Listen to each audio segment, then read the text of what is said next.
ठीक है, बिस्मिल्लाह।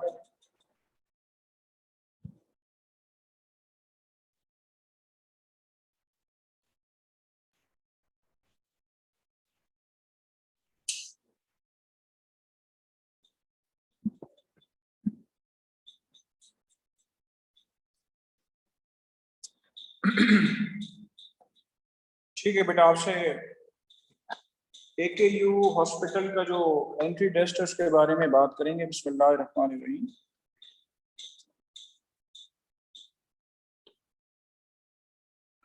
सबसे पहले तो आप चंद बातें सुन लें AKU के हवाले से। देखिए, आगा खान यूनिवर्सिटी हॉस्पिटल में टोटल नंबर ऑफ सीट्स हैं 100। ठीक है, और सिर्फ आपके शहर से नहीं, आपके मुल्क से नहीं, बल्कि फॉरेन कंट्रीज में भी ये टेस्ट कंडक्ट किया जाता है। यानी कि जिस वक्त आगा खान का टेस्ट होता है तो उस वक्त यही आगा खान का टेस्ट न्यूयॉर्क सिटी में भी हो रहा होता है, अमेरिका में न्यूयॉर्क सिटी में भी हो रहा होता है कि जो पाकिस्तानी सिटीजन्स उनके बच्चे वहाँ मौजूद हैं वो अपने बच्चों को यहाँ पे पढ़ने के लिए भेजें। तो यहाँ का जो हॉस्टल है वो उनको अकोमोडेशन देता है और फिर जो है वो यहाँ पे पढ़ते हैं। जहन में आपके आएगा कि सर वो वहाँ होते वहाँ क्यों नहीं पढ़ते, क्योंकि वहाँ पे उसके एक्सपेंसेस बहुत ज़्यादा है मेडिकल पढ़ने के, तो इसलिए वो यहाँ भेज देते हैं पढ़ने के लिए। और मजीद इसके अलावा बहुत सख्त कंपटीशन है। आप समझ लें कि इन 100 सीट्स के लिए 10,000 के करीब स्टूडेंट्स 2 शिफ्टों में, बाज़ औक़ात 3 शिफ्टों में जो है वो बुलाए जाते हैं और टेस्ट कंडक्ट किया जाता है। ठीक है, और टेस्ट के बाद फिर इंटरव्यू कंडक्ट किया जाता है। और से सुन लीजिए कि जो असल वेटेज है वो आपके टेस्ट का है, इंटरव्यू का कुछ वेटेज है, लेकिन जो असल वेटेज है वो आपके टेस्ट का है। आपका टेस्ट स्कोर जितना अच्छा होगा, ठीक है, उतने ही ज्यादा चांसेस हैं कि आपका एडमिशन हो जाए। ठीक है,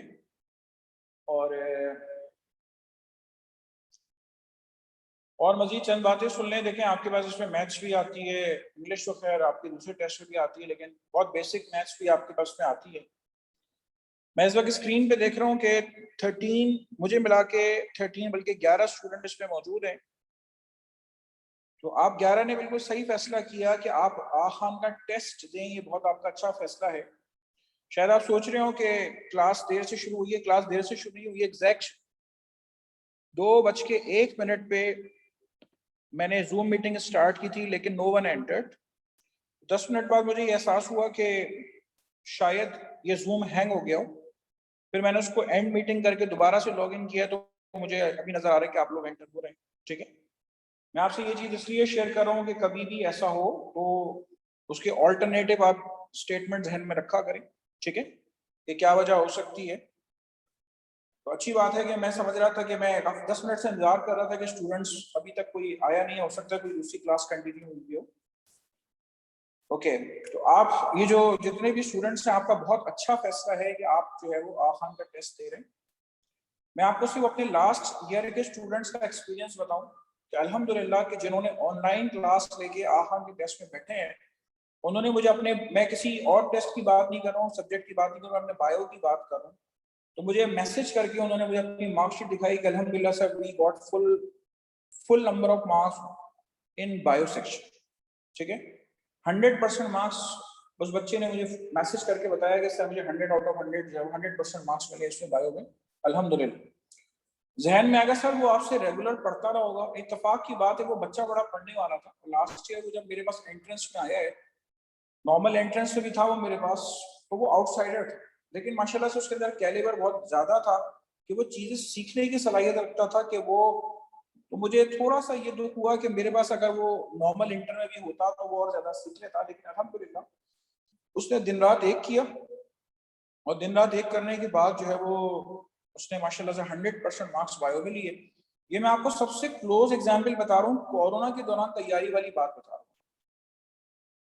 ठीक है, जो ये लास्ट ईयर की, आप भी देखें कोरोना के साथ आप टेस्ट देने जा रहे हैं, अल्लाह अपनी ज़ुबान दे रखे, कोई ऐसी परेशानी वाली बात नहीं है।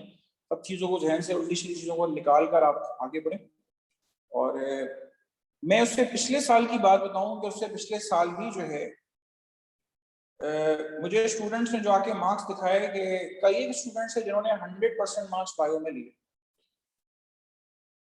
ना ये मैं बात अपनी तारीफ के लिए कह रहा हूँ, ठीक है, कि बायो आप मेरे पास AKU पढ़ने के लिए आए हैं और फला फला, मैं ऐसी कोई बात के लिए, तमाम तारीफ अल्लाह के लिए, मैं आपको सिर्फ कॉन्फिडेंस दिलाने के लिए कि देखें बायो का पेपर कोई अनहोनी नहीं है, ठीक है।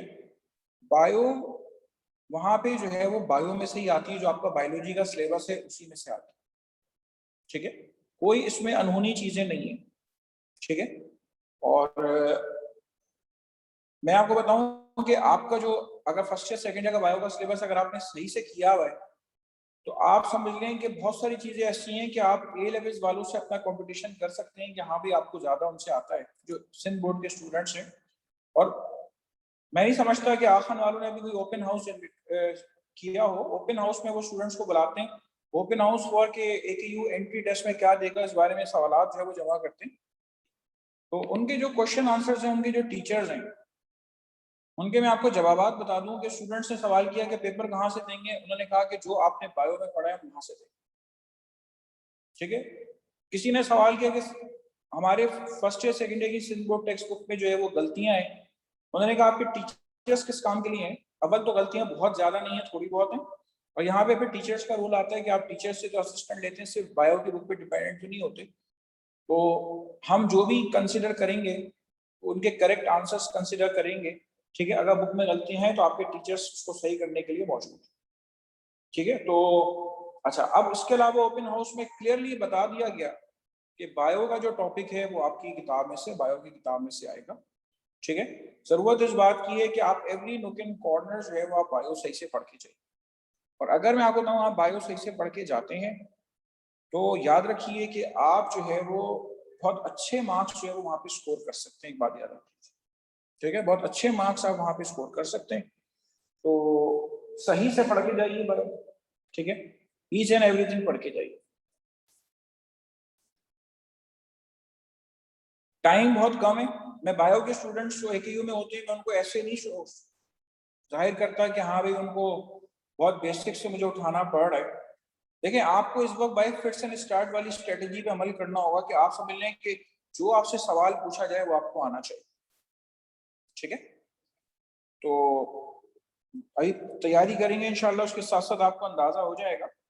और आखान के लिए बायो की तैयारी ऐसे होनी चाहिए कि हर वक्त आपके सामने जो है वो जब भी कोई MCQ दिया जाए तो वो आपको जो है वो करना आता, ठीक है। चलें बिस्मिल्लाहिर्रहमानिर्रहीम। मैं सबसे पहले यहाँ पे देखें बायो में सेल टॉपिक से लाजमी आता है, ठीक है, चैप्टर सेल जो है वहां से लाजमी आता है। तो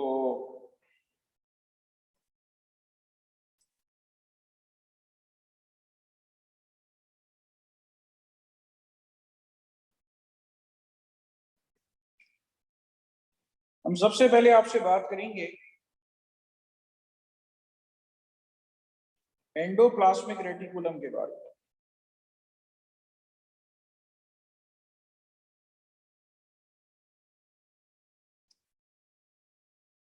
ठीक है। एंडोप्लाज्मिक रेटिकुलम के बारे में सबसे पहले आपसे बात करें, उनके फंक्शंस के बारे में। सेल ऑर्गेनेल्स के फंक्शंस आपको आने चाहिए। आप जरा फौरन अपने जहन में रिकॉल कर लें, आपकी किताब नहीं खुली हुई, आपके नोट्स नहीं खुले हुए हो, ठीक है। एंडोप्लाज्मिक रेटिकुलम जो है उसके क्या क्या फंक्शंस हैं आप लोग फौरन से फौरन अपने जहन में रिकॉल करें। This is your endoplasmic reticulum.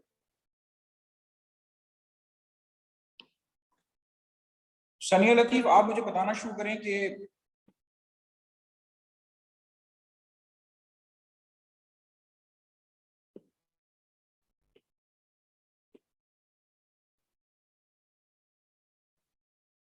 Endoplasmic reticulum के फंक्शंस बताइए।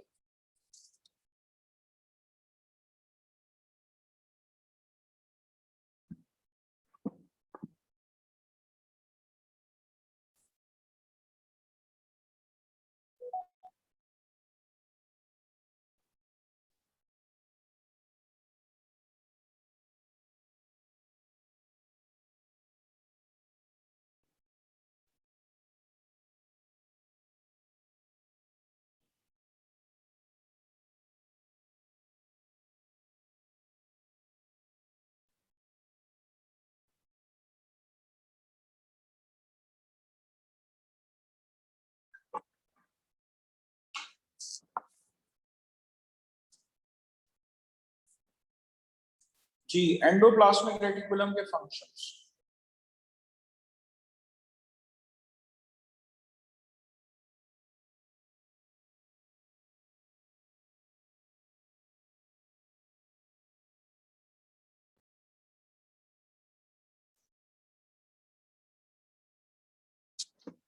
अरे सनिया लतीफ, आपने हैंडल्स भी नहीं किया।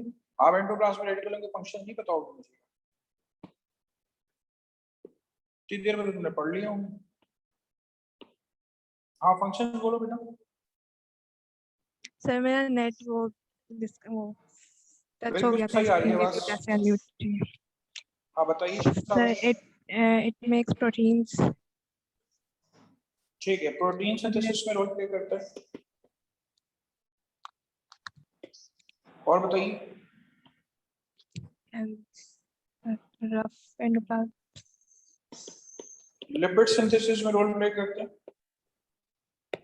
और बताइए।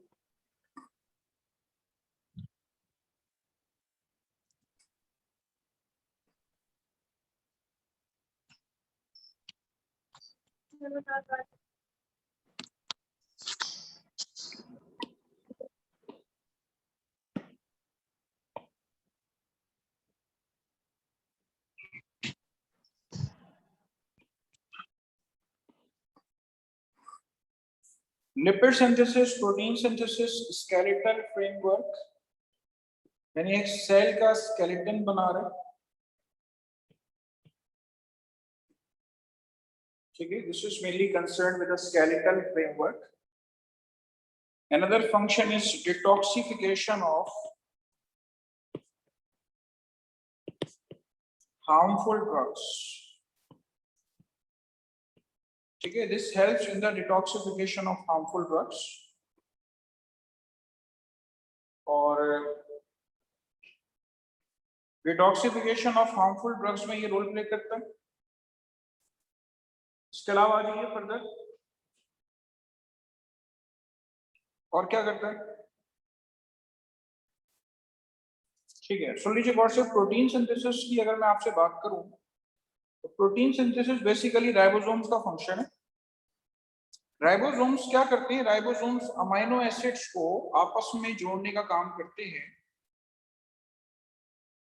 ठीक है, अमाइनो एसिड्स को आपस में जोड़ने का काम करते हैं। और जब ये अमाइनो एसिड्स आपस में जुड़ जाएं तो फिर इससे एक धागा तैयार हो जाता है। अब इसका बेसिकली काम क्या है कि कई धागे जो हैं उनको आपस में जोड़ता है। ठीक है, कई धागे जो है उनको आपस में जोड़ता है। कौन? या आपके पास एंडोप्लाज्मिक रेटिकुलम। ठीक है, तो इस तरह से प्रोटीन सिंथेसिस में रोल प्ले करता है। एक एक अमाइनो एसिड को अलग अलग जोड़ना राइबोसोम का काम है, और एंडोप्लाज्मिक रेटिकुलम इन धागों को आपस में जोड़ने में रोल प्ले करता है। लिपिड सिंथेसिस आपकी स्किन में एंडोप्लाज्मिक रेटिकुलम में वो विटामिन डी की सिंथेसिस में रोल प्ले करता है। ठीक है, विटामिन डी की सिंथेसिस में रोल प्ले करता है। स्केलेटल फ्रेमवर्क मैंने आपको बता दिया, डिटॉक्सिफिकेशन ऑफ हार्मफुल ड्रग्स। आपने अभी पेनाडोल टेबलेट खाई, उसका असर 6 से 8 घंटे बाद खत्म हो जाएगा। तो 6 से 8 घंटे के बाद जो पेनाडोल का असर खत्म हो जाएगा, तो इसकी डिटॉक्सिफिकेशन में किसका रोल है? इसकी डिटॉक्सिफिकेशन में आपके पास एंडोप्लाज्मिक रेटिकुलम का रोल है। ठीक है, चलें। ये आपके पास एंडोप्लाज्मिक रेटिकुलम जो है ये इसके फंक्शन है। इसके अलावा इसका अहम तरीन फंक्शन जो आगा खान टेस्ट में खास तौर पे पूछा जाता है और मैं इसको मिस नहीं कर सकता, वो है ट्रांसपोर्ट। ठीक है, इसका अहम तरीन रोल है ट्रांसपोर्ट।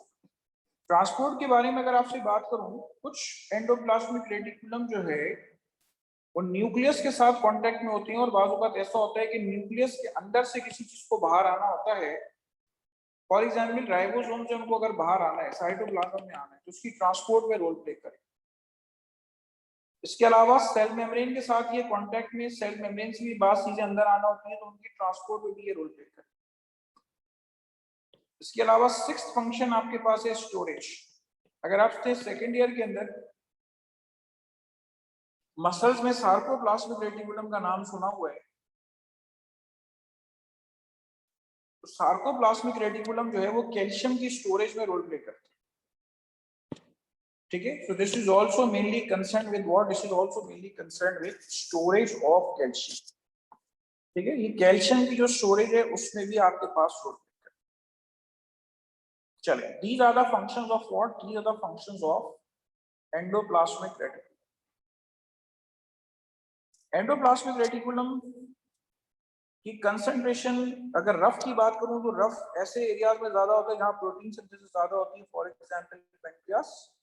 और लिपिड सिंथेसिस खास तौर पे जो लिपिड सिंथेसाइजिंग सेल है, फॉर एग्जांपल एड्रिनल कॉर्टेक्स है, एड्रिनल मेडुला है, लिवर है, वहां पे आपके पास स्मूथ एंडोप्लाज्मिक रेटिकुलम जो उसकी कंसंट्रेशन बड़ी भी मिलेगी आपको। स्मूथ एंडोप्लाज्मिक रेटिकुलम खास तौर पे लिपिड सिंथेसिस में रोल प्ले करती है। ठीक है, चलें, एंडोप्लाज्मिक रेटिकुलम के बाद आ जाइए गोल्जी बॉडीज।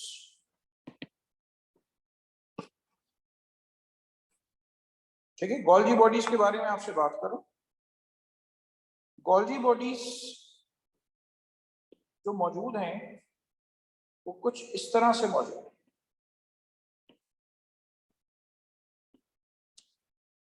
ठीक है, इनके स्टैक्स मौजूद होते हैं, गुच्छे मौजूद होते हैं, तकरीबन 4 से 10 ट्यूब्स आपको मिले।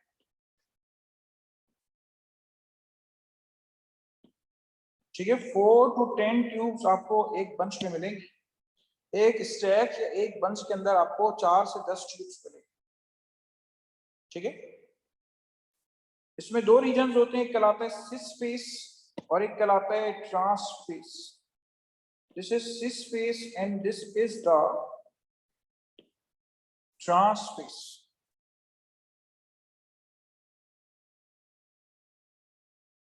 ठीक है, the one is cis phase and the other is trans phase. Okay, तो गोल्जी बॉडी जो है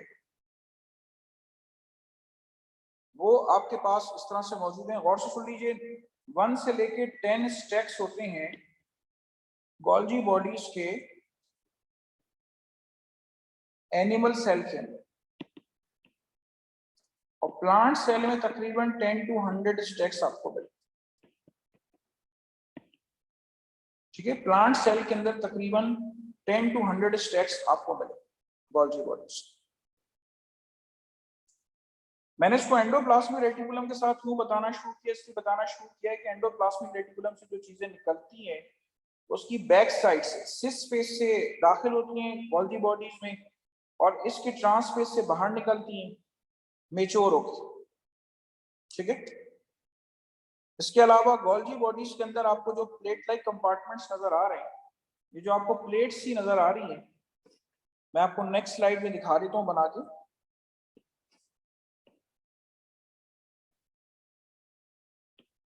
ये जब भी आप बनाएंगे तो 4 to 10 ट्यूब्स आप एक साथ बनाएंगे। ये जो आपको प्लेट लाइक कंपार्टमेंट्स नजर आ रहे हैं, these are called cistern। ठीक है, ये प्लेट लाइक कंपार्टमेंट्स कहलाते हैं सिस्टर्न। चलें, इसके बाद आ जाइए गोल्जी बॉडीज के फंक्शंस की तरफ। आपको एक बात बताऊं, आप किसी भी टेस्ट में चले जाएं, अगर आपको सेल नहीं आता तो याद रखिए आपको बायो ही नहीं आता। गोल्जी बॉडीज के मुझे फंक्शंस चाहिए, मैं जिसको भी जिस वक्त भी अनम्यूट करूं आप उसको जो है वो करेंगे। तुंजीना आप बताएंगे फंक्शंस गोल्जी बॉडीज। सर आवाज आ रही है आपको मेरी?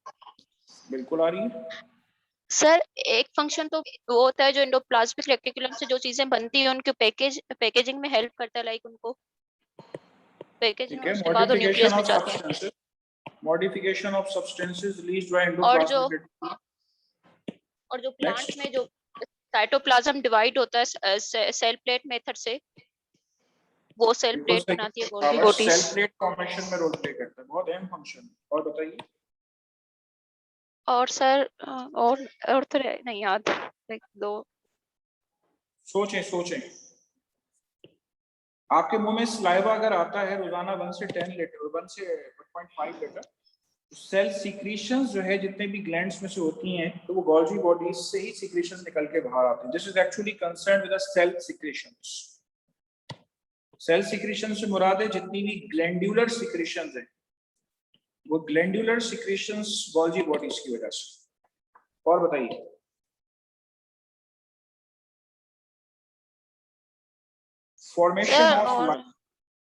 Formation of lysosomes. लाइसोसोम्स की फॉर्मेशन में रोल प्ले करता है इन एनिमल्स से। और क्या करता है गोल्जी बॉडीज? और एक सबसे आखिर में जो मैं लिख रहा हूँ वो लिख रहा हूँ रिपेयरिंग। आपकी किताब में दिया हुआ नहीं है फंक्शन रिपेयरिंग। फॉर एग्जाम्पल अगर माइटोकॉन्ड्रिया डैमेज हो गया, उसकी कोई दीवार वगैरह डैमेज हो गई, तो उसकी रिपेयरिंग जो है गोल्जी बॉडीज करके देगा उसको। या और भी ऑर्गेनेल्स की वॉल डैमेज हो गई तो उसकी रिपेयरिंग जो है वो गोल्जी बॉडीज करके देगा। ठीक है, तो ये आपके पास गोल्जी बॉडीज के फंक्शंस। आप सारे के सारे बिल्कुल अलर्ट होकर बैठे, मैं किसी को भी अनम्यूट करके पूछ सकता हूँ, घबराने की जरूरत नहीं है, किसी की इज्जत में कोई फर्क नहीं आएगा। ठीक है, तमाम तारीफें तमाम इज्जतें अल्लाह के लिए हैं। ठीक है, मुझे भी बहुत थोड़ा आता है, मैं पढ़ाने आ गया।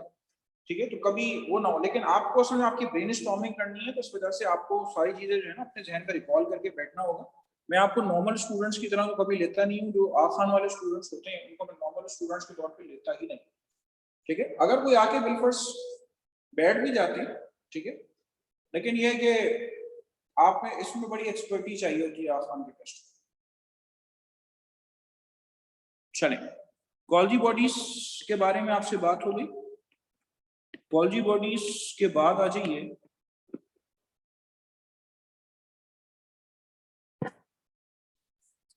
The next to it is Golgi bodies के बाद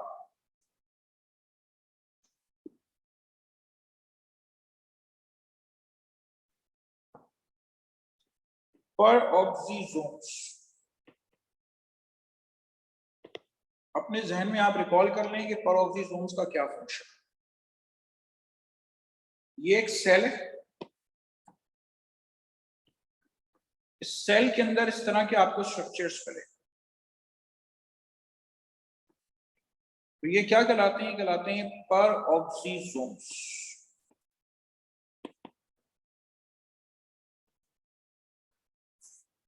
ठीक है, दे आर परऑक्सीजोम्स।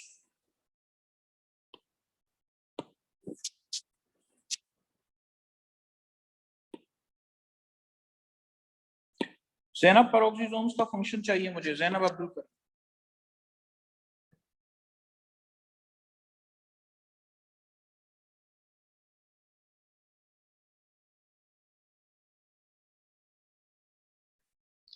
अनम्यूट करिए। किताब में से देखना नहीं है, बिल्कुल ऑनेस्टली आपने किताबें बंद करके बैठनी है। ठीक है, हाँ बेटा, डिटॉक्सिफिकेशन ऑफ अल्कोहल। ठीक है, डिटॉक्सिफिकेशन ऑफ अल्कोहल। और क्या करता है? और This helps enzyme in the catalyst breakdown of synthesis and breakdown of peroxides. Synthesis and breakdown of peroxides. peroxide की synthesis और breakdown में रोल प्ले करेगा। वो वाली कहानी आपको याद है ज़ैनब के परिंदे उड़ते हुए जा रहे थे जर्मनी वाली बात? जी ठीक है, बस तो फिर इससे ही आपने फंक्शन बताया। गुड, जो लोग सुनना चाहते हैं सुन लीजिए। देखें, जर्मनी की जो बड़ी बड़ी हाईवेज हैं, मोटरवेज हैं, वहां पे एक अरसे पहले देखा ये गया कि परिंदे जो है वो गाड़ियों की विंड स्क्रीन पे बेहोश होकर गिर रहे थे और एक्सीडेंट हुए। आखिर डेप्थ में जाके पता ये चला भाई परिंदे बेहोश क्यों हो रहे हैं, तो वो है कि मोटरवे के आसपास खूबसूरत दरख्त होते हैं चेरी के दरख्त लगे हुए हैं, और चेरी कोई तोड़ने वाला नहीं है क्योंकि वहां पे आसपास कोई आबादी नहीं है, तो चेरीज लगे लगे फर्मेंट हो जाते हैं। फर्मेंटेड चेरीज जो है वो परिंदे खाते, यानी उनके जिस्म में अल्कोहल, फर्मेंटेशन के जरिए आपको पता है अल्कोहल बनता है, वो अल्कोहल उनके जिस्म में जाता है और उनको बेहोश कर देता। तो वो गाड़ियों की स्क्रीन पे आके गिरते कि आसपास ग्राउंड में गिरे हुए नजर आते, और थोड़ी देर बाद क्या देखते उनको होश आता, उड़ के चले जाते। तो है क्या चीज, उनके जिस्म में सेल्स में या लिवर में परऑक्सीजोम्स मौजूद हैं जो क्या करते हैं? डिटॉक्सिफिकेशन ऑफ अल्कोहल में रोल प्ले करते हैं। ठीक है, डिटॉक्सिफिकेशन ऑफ अल्कोहल के अंदर रोल प्ले करते हैं। ठीक है, तो ये चीज अगर आप याद रखेंगे स्टोरी से, और ये हकीकत है, जर्मनी में इस तरह से चेरीज के दरख्त बाद में उन्होंने काट दिए ताकि एक्सीडेंट से रोका जा सके। तो this is the function of peroxisome, synthesis and breakdown of peroxides. हमारी बॉडी में मुख्तलिफ ऑक्सीजन के फ्री रेडिकल्स बनते हैं, उन रेडिकल्स को हाइड्रोजन पेरोक्साइड में कन्वर्ट करना, और हाइड्रोजन पेरोक्साइड के बाद हाइड्रोजन पेरोक्साइड को वाटर तो ऑक्सीजन में कन्वर्ट करना ताकि ये नॉन हार्मफुल स्पीशीज में कन्वर्ट हो जाए। तो इसमें आपके पास पेरोक्सीसोम्स का रोल। पेरोक्सीसोम्स के बाद आ जाइए, अगली हेडिंग है आपके पास ग्लाइऑक्सीसोम्स। ग्लाइऑक्सीसोम्स के बारे में बात करूं, अस्फा हारून आप बताएंगे ये कहते हैं कि ग्लाइऑक्सीसोम्स का क्या फंक्शन।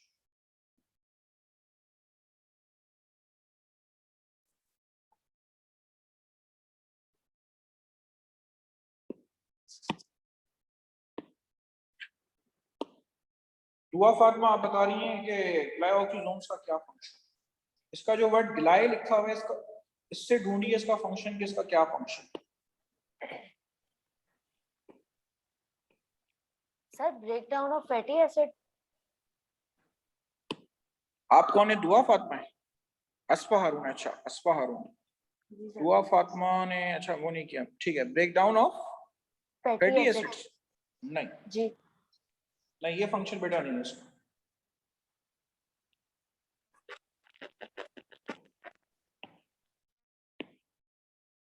दुआ फातिमा आप बताएंगे।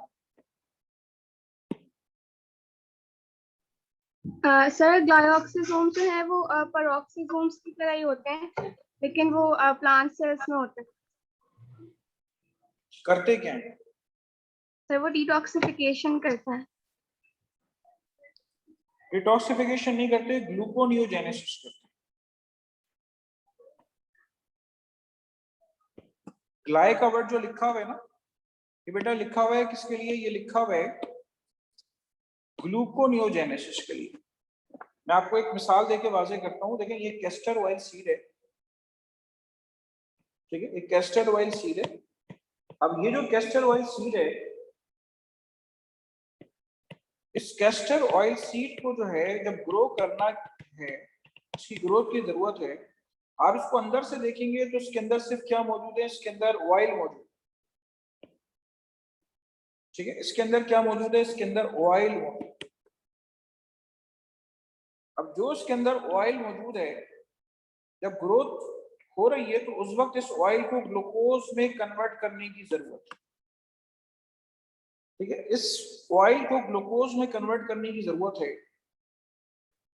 तो ये जो फैट्स हैं, इसको जब ग्लूकोज में कन्वर्ट करना है तो ये ग्लाइऑक्सीसोम्स रोल प्ले करें। इसको हम कहेंगे ग्लूकोनियोजेनेसिस। नया, नियो का मतलब नया, ग्लूको का मतलब ग्लूकोज, और जेनेसिस का मतलब प्रोडक्शन। तो नए ग्लूकोज की फॉर्मेशन, ये आपके पास ग्लाइऑक्सीसोम्स का काम। अच्छा, एविडेंस है कि ग्लाइऑक्सीसोम्स जो है वो प्लांट्स में तो मौजूद है, लेकिन सिमिलर स्ट्रक्चर्स ग्लाइऑक्सीसोम्स एनिमल्स में भी मौजूद है, क्योंकि ग्लूकोनियोजेनेसिस का काम तो एनिमल्स में भी होता है। इसके बाद आइए, इसके अलावा it also helps in photosynthesis and respiration. ये फोटोसिंथेसिस और रेस्पिरेशन में भी रोल प्ले करता है,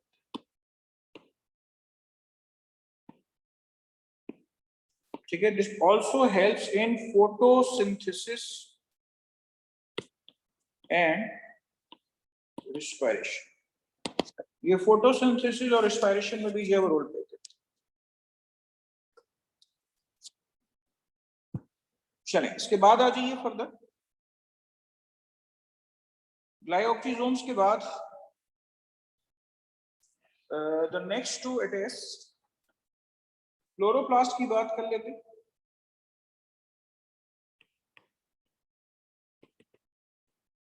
क्लोरोप्लास्ट, क्लोरोप्लास्ट में आपके पास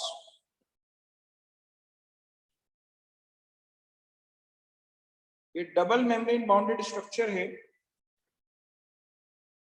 इसमें आपके पास इस तरह के स्टैक्स मौजूद हैं, पिलर्स लाइक स्ट्रक्चर्स मौजूद।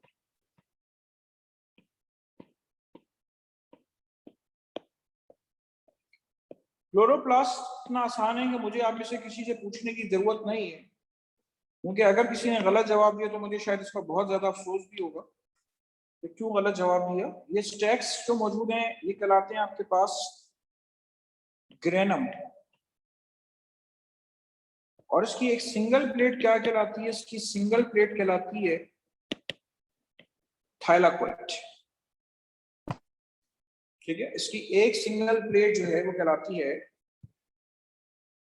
थाइलाकोइड।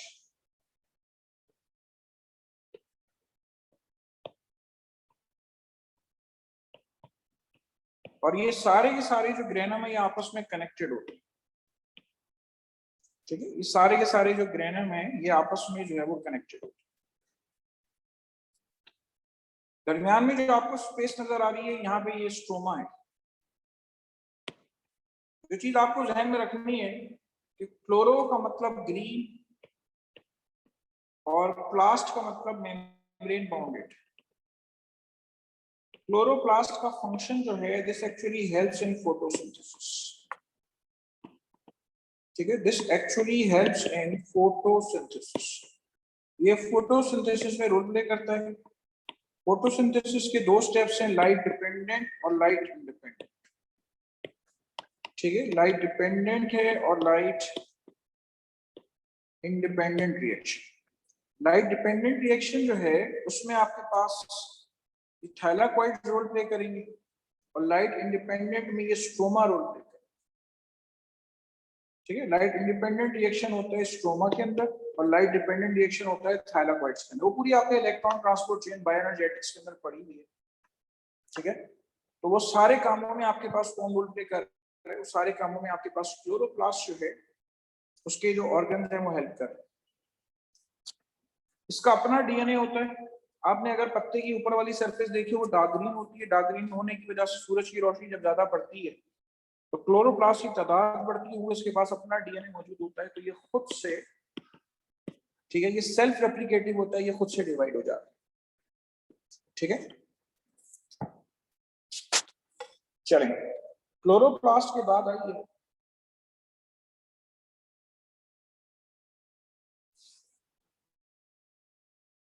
अच्छा, क्लोरोप्लास्ट से जो आपसे क्वेश्चंस खास तौर पे किए जाते हैं, एक तो ये स्टोमा वाली बात आपको पता होनी चाहिए।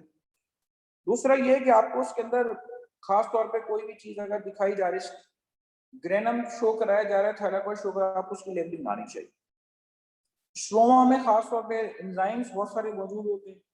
ठीक है, बहुत सारे एंजाइम्स मौजूद होते हैं जो क्या करते हैं, लाइट इंडिपेंडेंट रिएक्शन में रोल प्ले करते हैं। ठीक है, आपको पता है स्ट्रोमा के अंदर C3 साइकिल होती है, C4 साइकिल होती है। ठीक है, तो ये सारी चीजें आपको पता होनी चाहिए।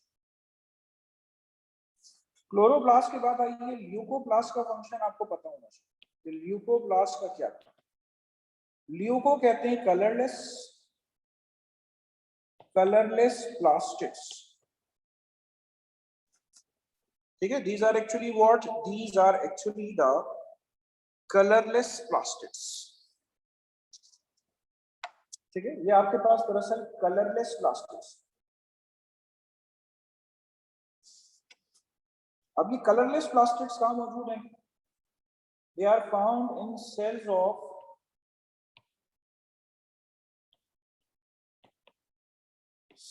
of storage regions। ठीक है, ये सेल्स ऑफ स्टोरेज रीजन में आपको मिलेंगे ऑन ल्यूकोप्लास्ट।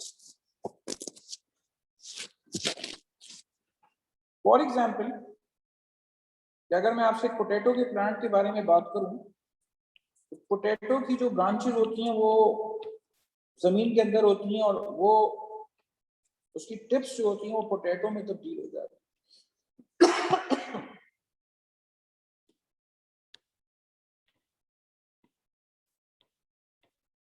जो भी फोटोसिंथेसिस के जरिए खाना बनाते हैं तो वो ग्लूकोज अंडरग्राउंड ट्रांसफर होता है और फिर वो पोटैटो में ट्रांसफर हो जाता है। तो यहाँ पे आपको क्या मिलेंगे? यहाँ पे आपको मिलेंगे ल्यूकोप्लास्ट जो ग्लूकोज को स्टार्च में कन्वर्ट करे। ठीक है, स्टोरेज ऑर्गन है एक्चुअली पोटैटो, और उस पोटैटो के अंदर क्या होगा, आपके पास ग्लूकोज जो है वो स्टार्च के अंदर कन्वर्ट। ये ल्यूकोप्लास्ट का काम।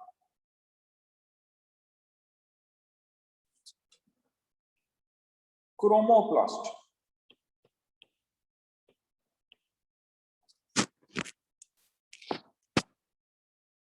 Colored plastics found in fruits, vegetables,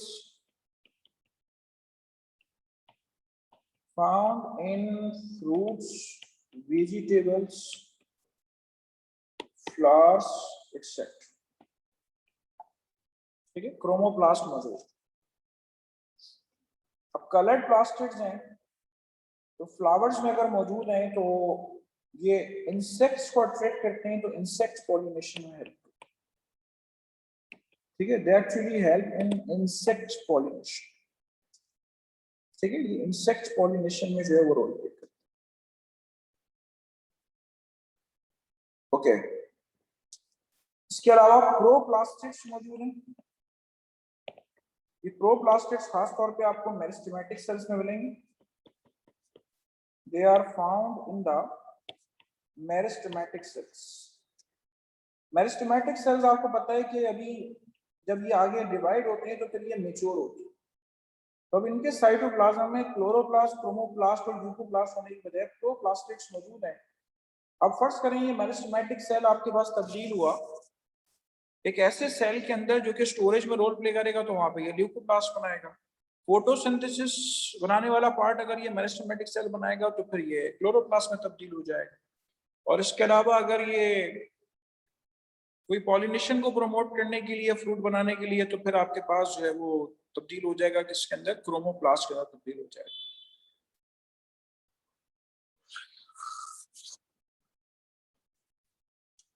प्रोप्लास्टिक्स जो है लेटर मैच्योर इनटू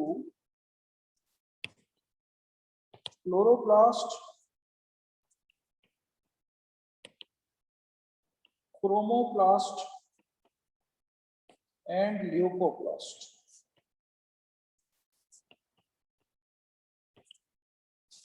ठीक है, this is the feature of what? This is the feature of proplastics.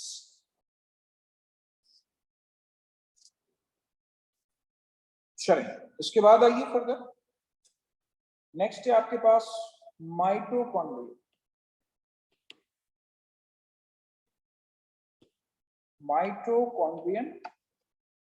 Mitochondrion के बारे में बात करें, एक आउटर मेम्ब्रेन है और इनर मेम्ब्रेन जो है वो आपके पास इस तरह से फोर्स की शक्ल में शो करती है।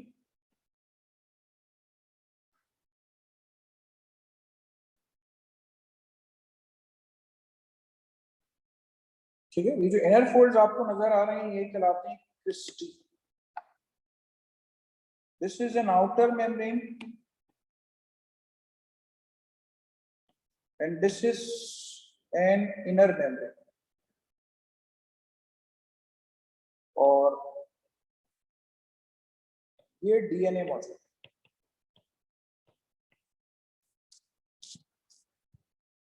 ठीक है, ये डीएनए मौजूद है। माइटोकॉन्ड्रिया जो है वो सेल्फ रेप्लिकेटिव है। ठीक है, this is actually self replicative, यानी कि ये खुद से डिवाइड हो सकता है। ठीक है, this is actually self replicative, ये खुद से डिवाइड हो सकता है। इसके बाद इसका अपना डीएनए मौजूद। फंक्शन क्या है, मैं ये किसी को अनम्यूट करके फंक्शन नहीं पूछ रहा क्योंकि बहुत ही सिंपल फंक्शन है। This help in the cellular respiration. पूरा बायोएनर्जेटिक चैप्टर इन दो ऑर्गेनाइज्ड वे, क्लोरोप्लास्ट और माइटोकॉन्ड्रिया।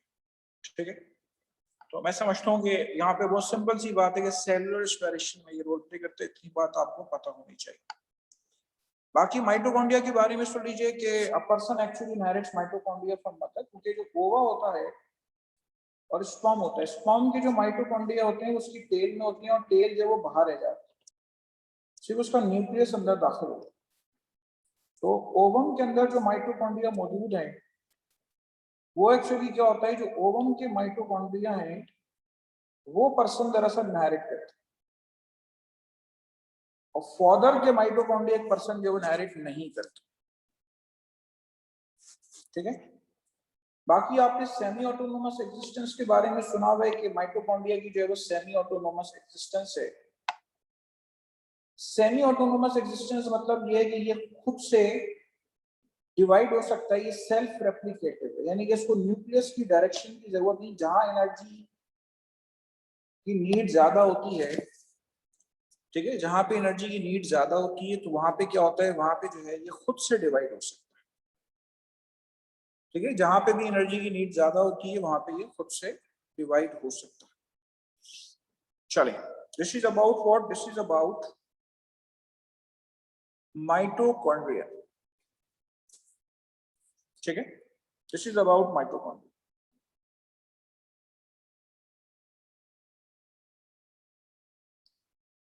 चलें, इसके बाद ये पूरी आपने क्रेब्स साइकिल पढ़ा है कि मैट्रिक्स में होती है, electron transport inner mitochondrial membrane पे होती है, उसके इलेक्ट्रॉन कैरियर वगैरह ऑलरेडी आपने पढ़े हुए हैं, ठीक है। यहाँ पे सेल के चैप्टर में बस आपसे यही बातें करना थी कि this helps in the cellular respiration. इसके बाद आ जाइए फर्दर,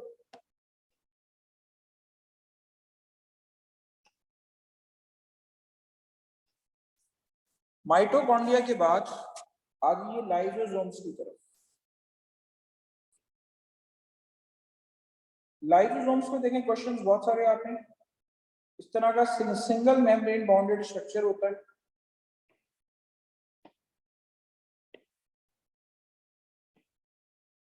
ठीक है। सिंगल मेम्ब्रेन बाउंडेड स्ट्रक्चर जो है वो होता है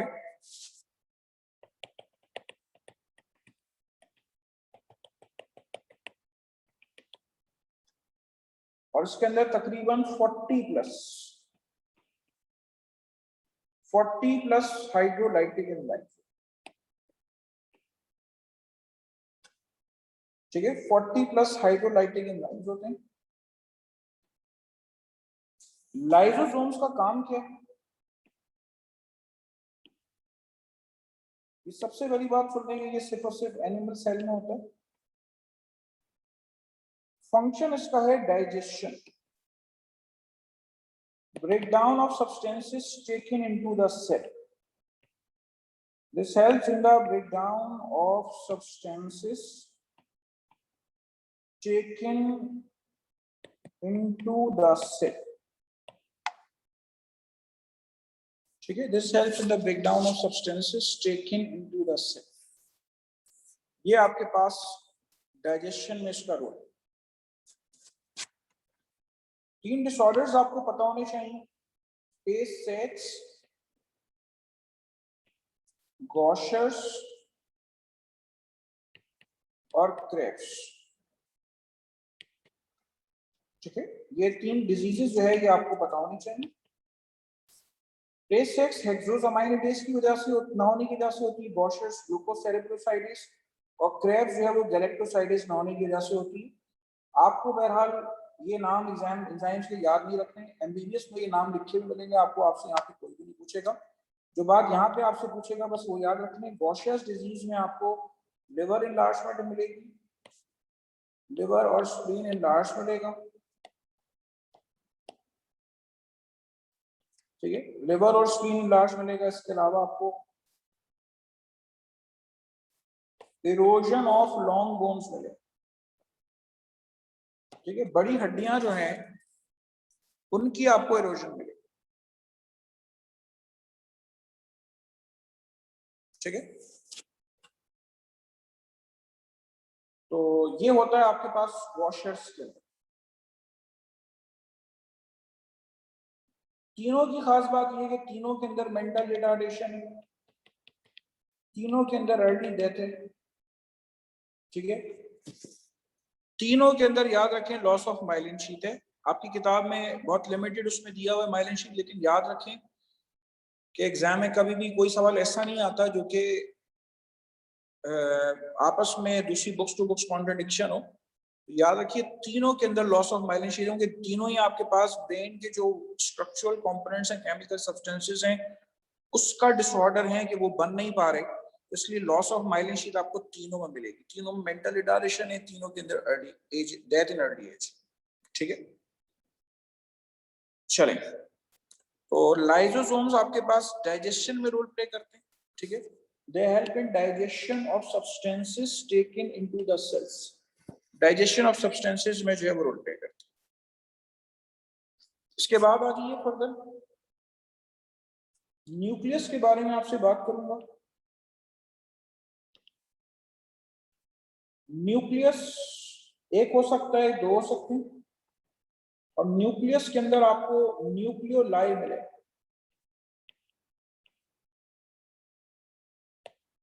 ठीक है, न्यूक्लियोलाई मिलेंगे। इसका सिंगुलर है आपके पास न्यूक्लियोलस। न्यूक्लियोलस का काम क्या है? न्यूक्लियोलस का काम है फॉर्मेशन ऑफ राइबोसोम्स। ये राइबोसोम जो है उसकी फॉर्मेशन में रोल प्ले करते हैं। ठीक है, राइबोसोम्स की फॉर्मेशन या आरएनए की फॉर्मेशन जो है उसके अंदर ये रोल प्ले करते हैं।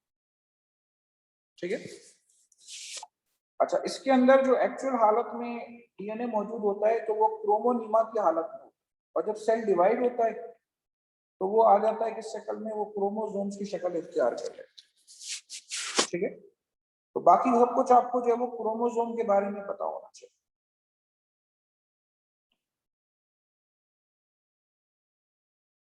Chromosome short arm, long arm,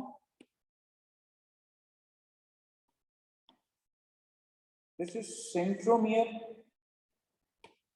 ठीक है, अगर मैं क्रोमोसोम को खोलूंगा तो देखें इस तरह का धागा मिलेगा जिसके अंदर बहुत सारे दाने होंगे। ठीक है, इसके अंदर बहुत सारे दाने होंगे, छोटे दाने होंगे, बड़े दाने होंगे। ये धागा कहला रहा है डीएनए और ये दाने कहला रहे हैं क्रोमोमियर्स। ठीक है, दाने कहला रहे हैं क्रोमोमियर्स। इनमें जो बड़े दाने होंगे उनको हम नाम देंगे न्यूक्लियोसोम्स। ठीक है, जो बड़े दाने होंगे उनको हम नाम देंगे that they are what? They are nucleosomes. छोटे और बड़े दाने कोई भी होंगे आप उनको क्रोमोमियर्स का नाम दें। ठीक है, क्रोमोसोम की डेफिनेशन क्या है? क्रोमोसोम की डेफिनेशन है दिस इज एक्चुअली क्वाइड क्रोमेटिन, और ये जो हमने क्रोमोसोम को खोला है दिस इज कॉल्ड क्रोमोनीमा। क्रोमोनीमा को डिफाइन करते हैं अनकॉइल्ड क्रोमेटिन। ठीक है, इसको हम नाम देते हैं अनकॉइल्ड क्रोमेटिन।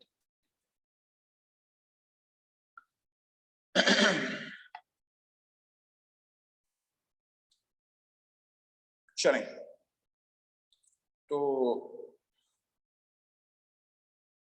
ये आपके पास न्यूक्लियस के अंदर क्रोमोसोम जो है इसका डिस्क्रिप्शन है। न्यूक्लियस के अंदर न्यूक्लियोपोर्स मौजूद होते हैं।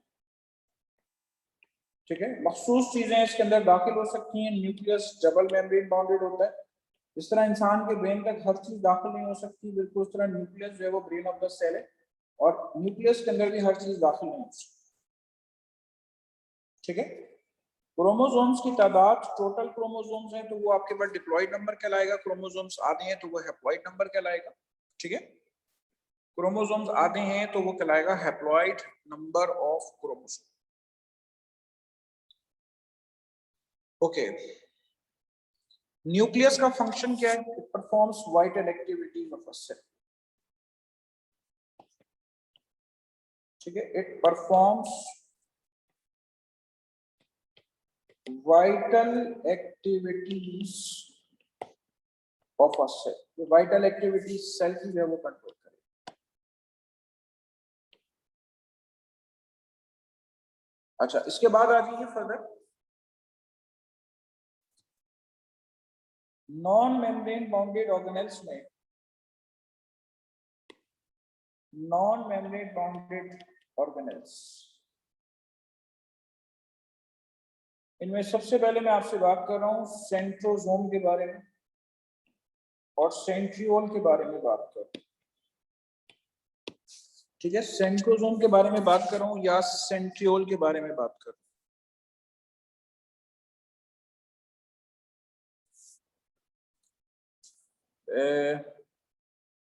शिफा इसाक आप मुझे बताएंगी सेंट्रोसोम या सेंट्रियोल का फंक्शन मुझे बताएंगे।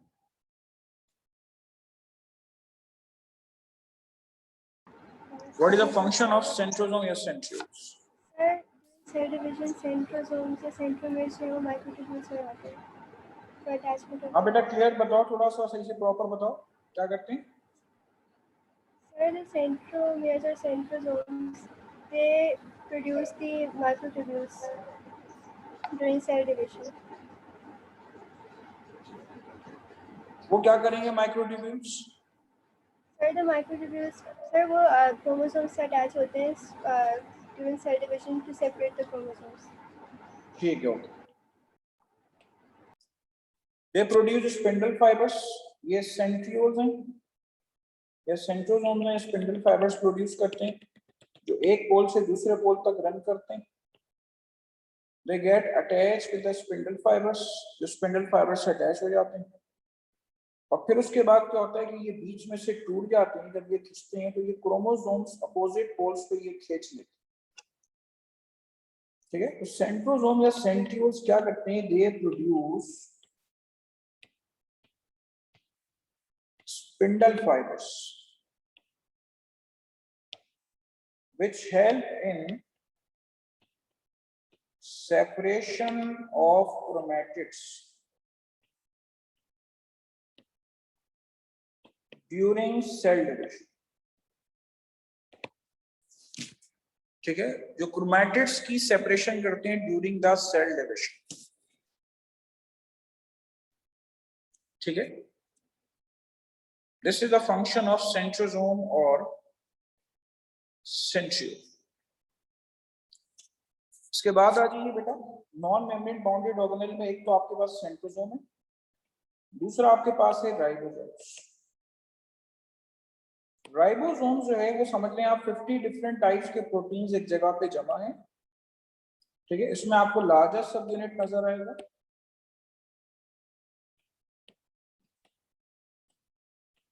लार्जर और स्मॉलर सब यूनिट आपको नजर आएगा।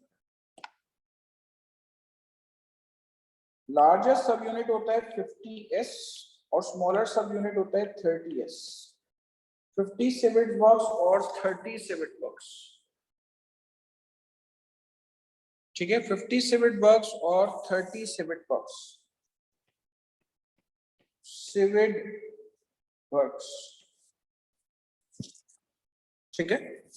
ओवरऑल जो है 50 और 30 ये मिलके 70s होता है। 80s नहीं होता, 70s होता है, क्योंकि सिविटबर्ग यूनिट पे ये चीज डिपेंड करती है।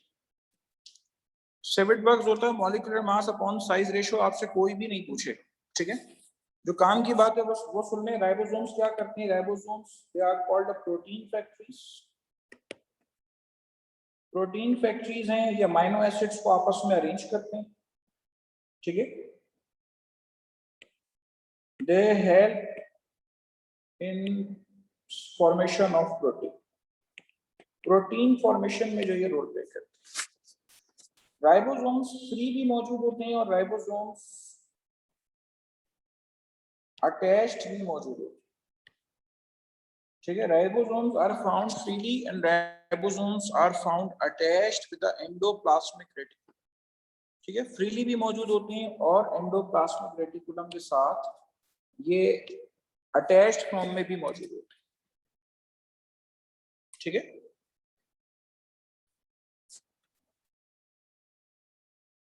फिफ्टी डिफरेंट टाइप्स के प्रोटीन्स, 50 टाइप्स ऑफ प्रोटीन्स इस राइबोसोम के अंदर मौजूद है।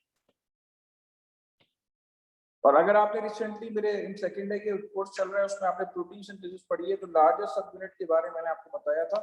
ये एंजाइम के तौर पे काम करता है और ये पेप्टाइड बॉन्ड की फॉर्मेशन जो है ये उसमें रोल प्ले करता है। It also helps in the formation of peptide bonds, ठीक है। पेप्टाइड बॉन्ड जो है उसकी फॉर्मेशन में ये रोल प्ले करता है।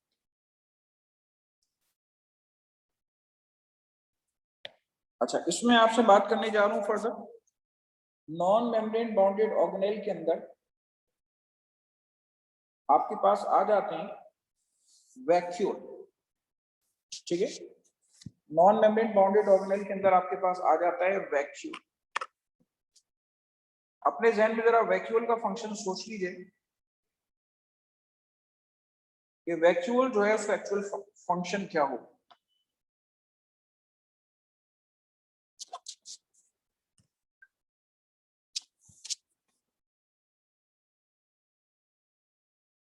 एक प्लांट सेल के अंदर याद रखिए आपको कुछ नजर नहीं आएगा, अगर आप माइक्रोस्कोप से देखेंगे आपको सिर्फ और सिर्फ वैक्यूम नजर आएगा। इसकी मेम्ब्रेन कहलाती है टोनोप्लास्ट, हालांकि ये ट्रू मेम्ब्रेन नहीं, ठीक है। This serve as a reservoir of cell sap. Cell sap कहते हैं solution of salt and water. Okay, this is a reservoir of cell sap, यानी कि reservoir of cell sap है। water और salt जो है वो आपके पास यहाँ पे जमा होती है। और प्लांट सेल के लिए, प्लांट सेल में ये लार्ज वैक्यूल मौजूद है, एनिमल सेल के अंदर छोटे वैक्यूल्स मौजूद हैं। और प्लांट सेल के अंदर आपके पास ये जो वैक्यूल है ये ऑल्सो सर्व एज लाइसोसोम्स,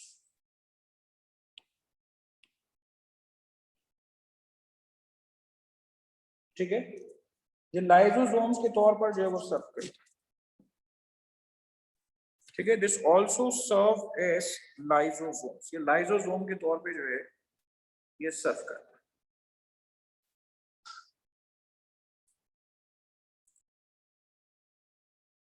चलें, तो ये वैक्यूल का काम है। सेल के चैप्टर में आपसे बात चल रही है, ठीक है। छोटे से छोटा फंक्शन अगर मैं आपको बताऊं, एंडोप्लाज्मिक रेटिकुलम या गोल्गी बॉडीज के मैंने आपको जो फंक्शंस बताए, एकेयू के टेस्ट की हिस्ट्री है कि वो फंक्शन जिस पे किसी की तवज्जो नहीं जा रही होती वो उस फंक्शन की बात कर रहे होते हैं खासतौर, ठीक है। फॉर एग्जाम्पल अगर मैं आपसे यहाँ पे वैक्यूल के बारे में बात करूं, एक लीफ को आपको एक प्रॉपर पोजीशन देनी है। पौधे के अंदर एक पत्ता जो है प्रॉपर पोजीशन में मौजूद होता है, ठीक है, ताकि सूरज की रोशनी इसके ऊपर प्रॉपर पड़ सके,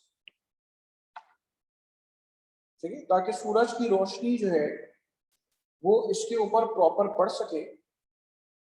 तो इसके लिए आपके पास सेल्स को टर्जिड हालत में होना बहुत जरूरी है,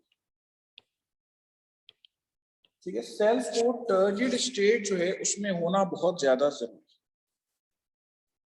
टर्जिड स्टेट में सेल होगा तो ये प्रॉपर पोजीशन में होगा। अगर ये सेल फ्लैसिड हो जाएगा यानी इसका वैक्यूल छोटा हो जाएगा तो वो इस तरह से विल्ट हो जाएगा पत्ता, ठीक है, और फिर उसके बाद सूरज की रोशनी प्रॉपर भी नहीं पड़ेगी। ओके, एनिमल सेल्स के अंदर कॉन्ट्रेक्टाइल वैक्यूल्स होते हैं, ठीक है। एनिमल सेल्स के अंदर जो है कॉन्ट्रेक्टाइल वैक्यूल्स होते हैं, फूड वैक्यूल्स होते हैं।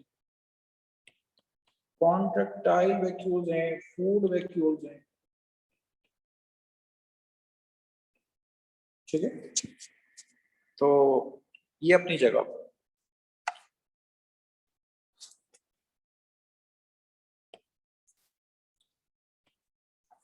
अच्छा, यहाँ पे मेरी असल में 12 स्लाइड्स पूरी हुई हैं, तो थोड़ी देर के लिए स्क्रीन जो है वो मैं चेंज कर रहा हूँ।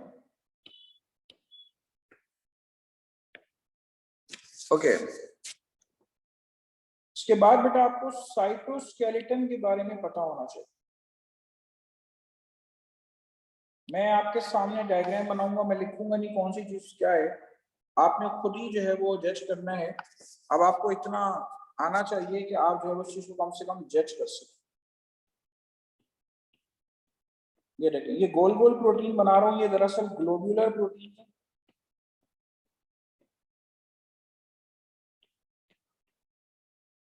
ये एक चीज मौजूद है,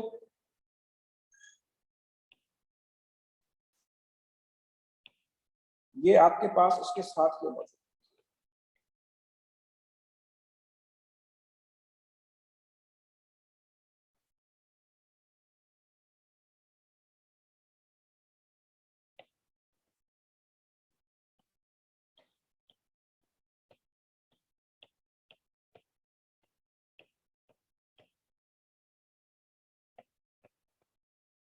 ये इस तरह का आपके पास है। ये ऊपर इसके टिप के ऊपर ये टोटल 30 है, 1330, और ये अंदर से हॉलो। अच्छा, तीसरा साइटोस्केलेटन जो है वो कैसा है,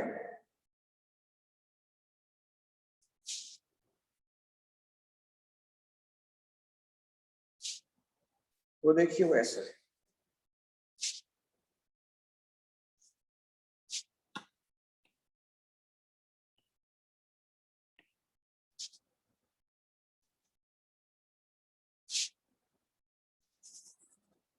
ठीक है, इस तरह का स्ट्रक्चर।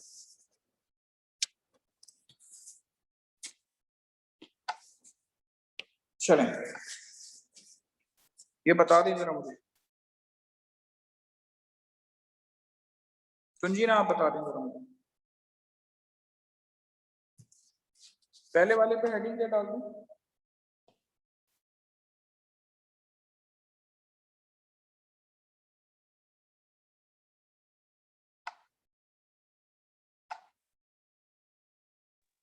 हेलो सर, आवाज आ रही है?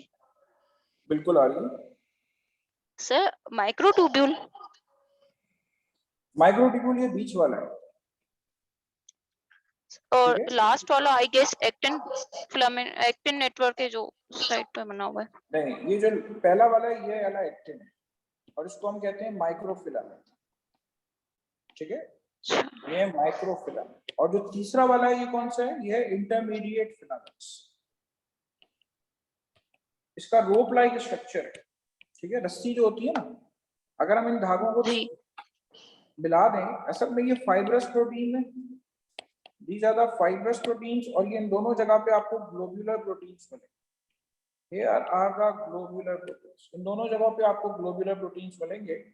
तो माइक्रोफिलामेंट्स और माइक्रोट्यूब्यूल दोनों जगह ग्लोब्यूलर प्रोटीन होते हैं, इंटरमीडिएट फिलामेंट्स में फाइब्रस प्रोटीन्स होते हैं। और माइक्रोफिलामेंट्स की एग्जांपल में एक्टिन आ जाता है, माइक्रोट्यूब्यूल्स की एग्जांपल में ट्यूबुलिन आ जाता है, ट्यूबुलिन प्रोटीन। और इंटरमीडिएट फिलामेंट्स की एग्जांपल में केराटिन प्रोटीन आ जाता है। ठीक है, केराटिन प्रोटीन आ जाता है।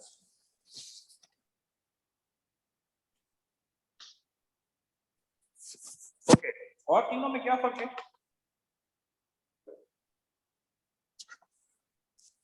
साइज में आपको फर्क मिलेगा। यस, साइज का डिफरेंस होता है। 11 नैनोमीटर आपको मिलेगा इंटरमीडिएट फिलामेंट, तकरीबन 24 नैनोमीटर आपको डायमीटर मिलेगा माइक्रोट्यूब्यूल्स का, और तकरीबन आपको जो है वो 7 नैनोमीटर के करीब मिलेगा। 7 नैनोमीटर।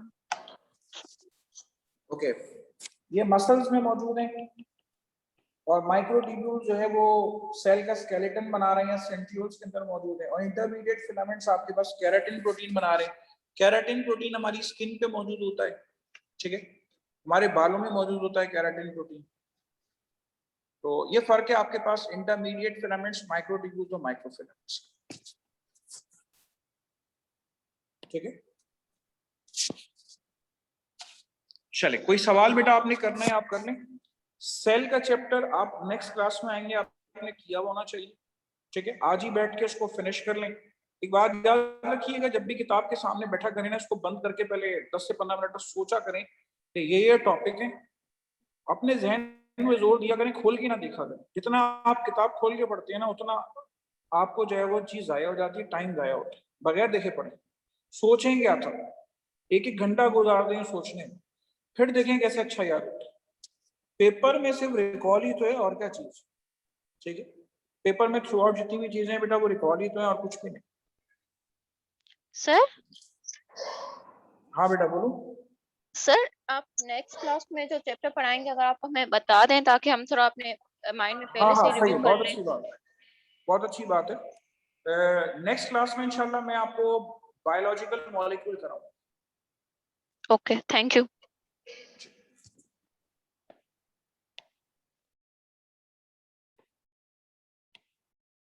जी दिनेश Assalamualaikum, sir. जी बेटा, वालेकुम। Sir, I wanted to ask if microscopes was an important topic for the AKU test.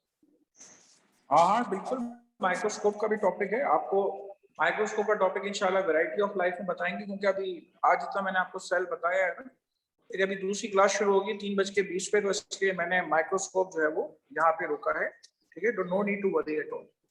Variety of life में बता देंगे, यहीं से आगे कंटिन्यूटी बता देंगे। Okay, sir. Thank you.